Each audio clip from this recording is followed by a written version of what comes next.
Not an election from the 1970s, and Senator Bennet joins us now. Senator Bennet, good to see you this morning. Thanks for being with us. We'll get to that in just a moment. I want to talk about health care, though, because you sort of took up the cause for the anti-Medicare for all argument, which we heard on the first night, and again, first from Joe Biden last night, and then from you.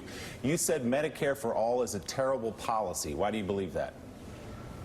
I believe that because I don't see any point in taking away Americans' choice to have employer-based health insurance and to force them to pay $33 trillion in taxes for that privilege. You know, that is roughly 70% of what we collect over the next 10 years in revenue without Bernie's plan. And so, you know, it's virtually a doubling of the amount of revenue the federal government's collecting.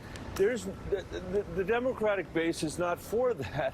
I think what we should be for is a public option that finishes the job with the Affordable Care Act and gives families the ability to make a choice for themselves. Were you surprised, Senator? I understand.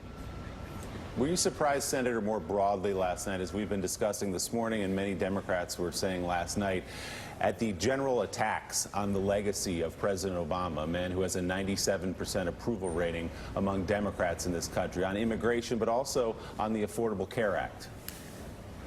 Yeah, you know, I think that the Affordable Care Act was his signature accomplishment. I was there for that work. I know how hard it was to get that done and how hard it was to defend that against McConnell's effort to repeal it. And now Democrats are talking about repealing it instead of building on it. Doesn't make a lot of sense to me. And there was some discussion last night about the work that was done on the Gang of Eight. I was one of those people that wrote the immigration bill in 2013. President Obama supported that work, and I think we'd be a lot better off today had we been able to get that bill through the House. Never could because of the ridiculous Hastert rule. So I do think we got to get focused on the future. We got to get focused on Donald Trump. But we need to make sure that our nominee is somebody that can win states like Colorado and like Arizona, like Iowa, like Maine, so that we can win the presidency and the Senate majority as well. You know, Senator Bennet, Joe Scarborough here. Go ahead. I heard you're in Maine. No. I'm on Main Street, Washington, D.C. Yeah. So anyway, I'm glad you brought up what you did about busing and having debates about what happened in 72, 73, 74, because when it comes to the issue of race, we have an arsonist running through the House right now, this week, setting every room on fire, attacking black congressmen, attacking majority black cities, attacking women of color who are in Congress. I mean, there is so much to talk about now. This is beyond what George Wallace would do publicly, and yet people are still trying to fight about what happened. Right. When ABBA was like releasing Dancing Queen and Richard Nixon was in the White House. This is insanity. What's going on here? Joe, you're making an incredible point, I think.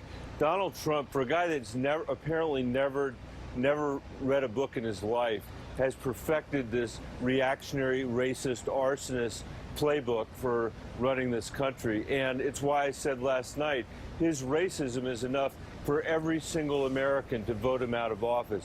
It should be disqualifying.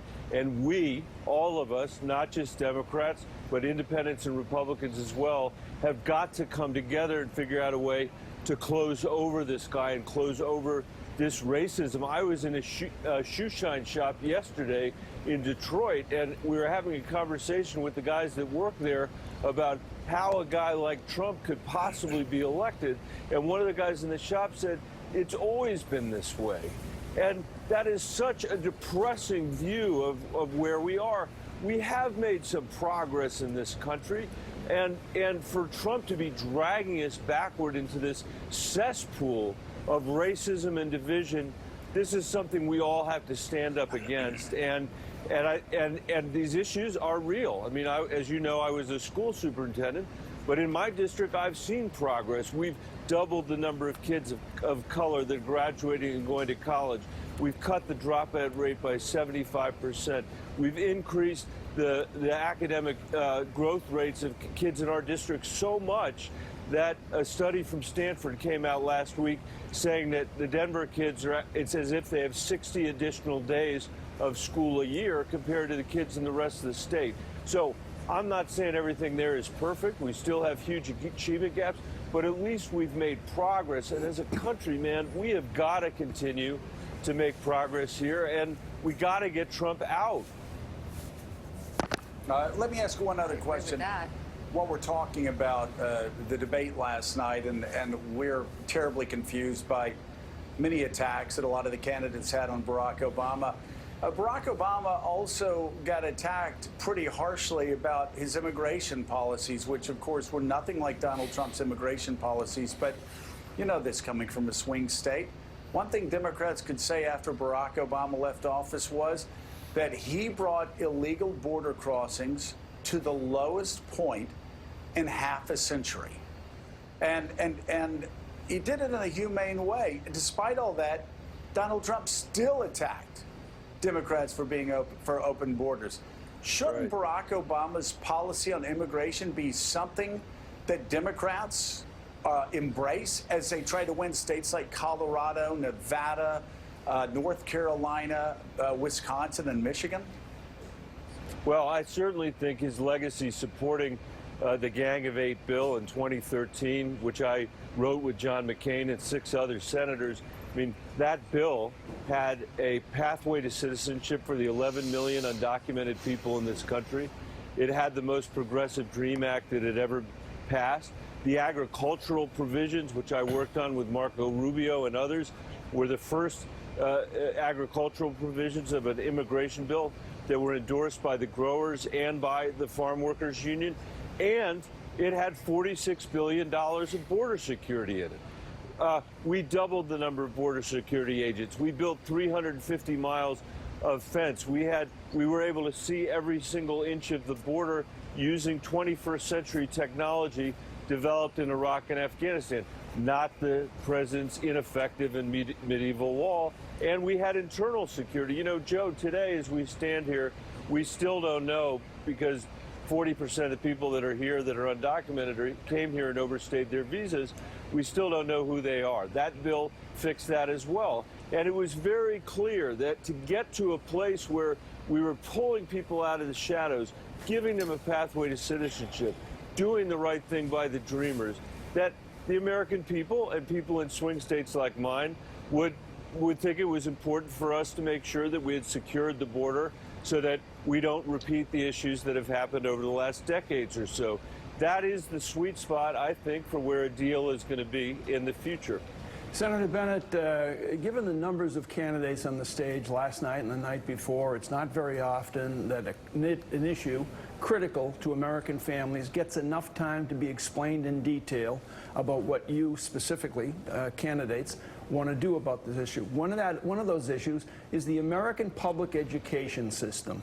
And you referenced it obliquely a couple of times last night, and given your background, one of the things you put out there was truly shocking and unknown, I think, to a lot of Americans. And it has to do with education and the incarceration rate in this country. 88% of inmates in American prisons have no high school diploma, correct? Yes.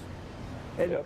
So talk about that and the mix of race and class and the combustibility of that and the American public education system. Yeah. I mean, I mentioned last night that, you know, when you've got a system of education and one group of kids through no fault of their own has no access to preschool, and, you know, my kids begin to drop out of high school or drop out of college in elementary school. And it's one of the reasons why I thought it was so puzzling that Bernie and others have focused on this idea of extinguishing student debt. One of the candidates the other night said, I can't imagine anything that would stimulate our economy more than extinguishing the student debt. I can think of some things that would be more stimulating. I'm standing in the city of Detroit where there used to be hundreds of thousands of school kids.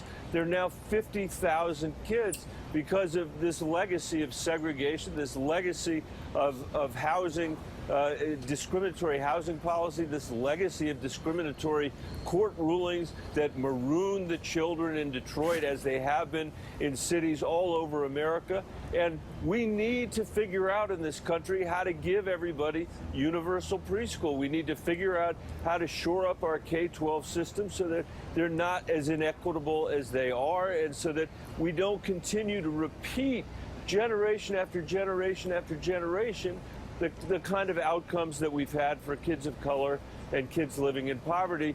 This should be a focus of the Democratic candidates, not something that comes up in the fourth debate because someone asks a sort of tangential question.